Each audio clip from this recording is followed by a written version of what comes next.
Welcome. Hello. Welcome back to Pride, a living room series. Hello. Please help me welcome our guest for today, Ashley Ortiz.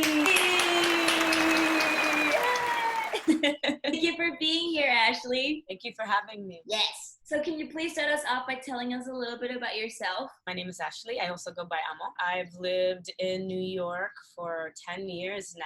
I'm an actor, artist, and teaching artist in the community, and I teach in New York City public schools. Before we dive in, Ashley wanted to take me on a drawing journey. I'm going to let her explain what we're going to be doing. In one of my classes ended up going online with my visual arts class that I was helping teach. We would check in, and I find that checking in is really beautiful, especially with friends, especially with the multitude of things going on in the world right now. And so you and I are going to check in number 1 to 5. 1 being not the best day, 5 being the best day since this pandemic. A color that also reflects how you're feeling, and then a word. We usually say our names too. My name is Amal. I feel like a 4 today. I feel pretty good. I would say my color is a rainbow, many colors, glitter. I would say my word is calm. And also let me know if I need to move because of the noise. What is that? New York. I just woke up. So I'm gonna say I'm 2.5. My color today is dark green. My word is, for some reason I was thinking of stagnant. Just like this. I feel like it's so important when you check in with your loved ones and your families to kind of give a perimeter, because it's so easy to say hey, how are you? And someone says good when they're feeling so many things and they can't pinpoint it. So it gives you space to know where the person is. And it's yeah, if I woke up early, I'd be at a 2.5 too. And then also it gives room to say oh, you're feeling a 1 or a 2.5. Yeah, that's fine. It's totally valid. It's totally valid to have bad days. What do we do now? Get a piece of paper. Yes. Clean sheet of paper. So this is what I did. So this is what I'm feeling. I have my color pencils ready. Yeah. Okay. Well, I'm gonna play music, and you want to let the word you chose inform your drawing. Fight at that hood time. Nobody used to grab on that eye when it was about that wood time. Yeah, that little bitch walk up tripping, she get that much. Reveal.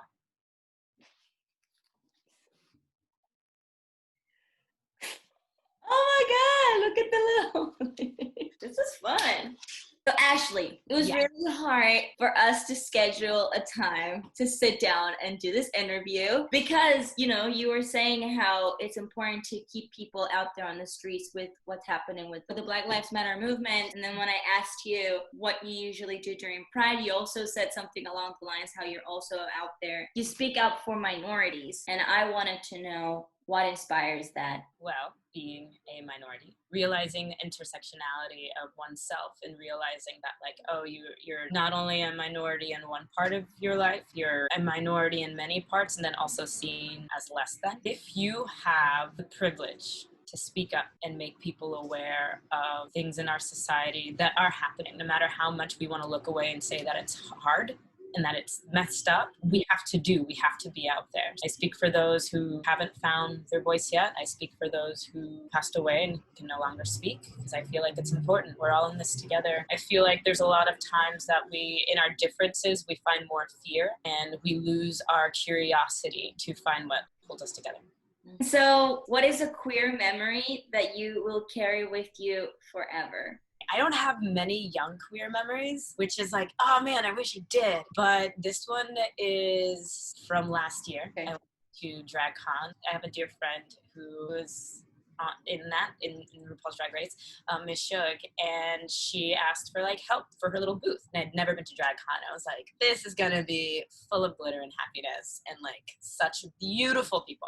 And I was super, super excited. And at one point she was hey, come with me because I'm gonna go and do a little promotional thing at a booth. And we're just kind of there because people get super, super excited. I mean, visibility of oneself is can cause someone either to go crazy by not seeing themselves or lose their shit when they do see themselves represented in society, which I find beautiful. There was this little boy and this little girl, and you could tell that the little boy was with the dad, the little girl was with the mom, but they were not together. They were friends, and you can see the dad wasn't the most comfortable, but the little boy wanted to put on makeup. He was getting in line because everybody was taking pictures with Miss Shug, and he was really nervous. He was just like so shy, and he took a picture, and I was like, oh my God, I was like crying. I was like, this is so sweet. And the dad was being supportive. Mind you, the kid is like maybe 7. We told the group of friends or family to come to Miss Shug's booth and to like let us know. So then like he'll get bumped to the front of the line and whatever.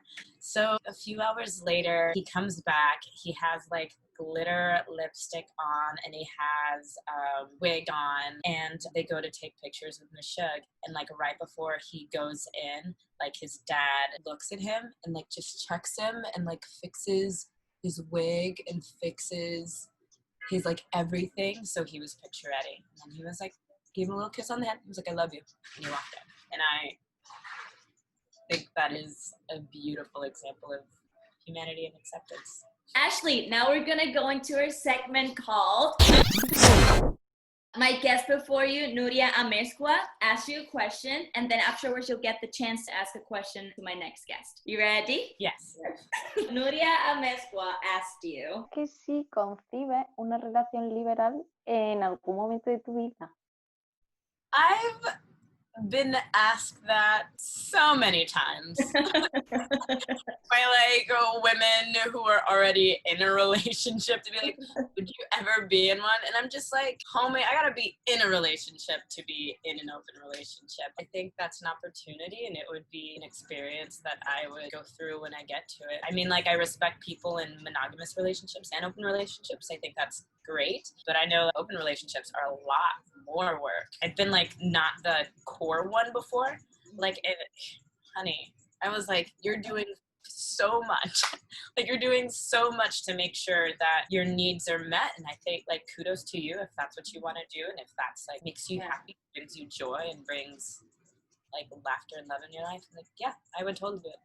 Yeah, but not only meeting their own needs, but also meeting the other person's needs, you know? You have to make sure that you're keeping it's like too, it's like you're the one, because just because like one of the persons that I was like hanging out with, like she just got done talking about her like her boyfriend, and I was just like, I'm not invested in him. Like, that's another thing. It's like you have to balance the person that you're with and then the other person that you're like getting to know, and don't talk to me about that other kid. Like, I didn't want to hear about the other person.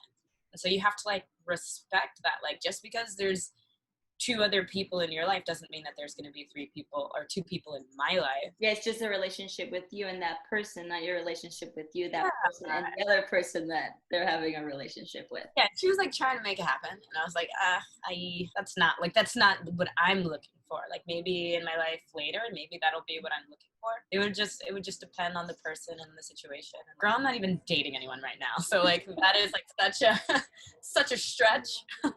Ashley Ortiz, everyone! Thank you for being here, Ashley. Thank you for having me. And that was Pride, a living room series. Thank you for watching. I will see you Friday. And remember, stay queer, stay weird. Have a good one.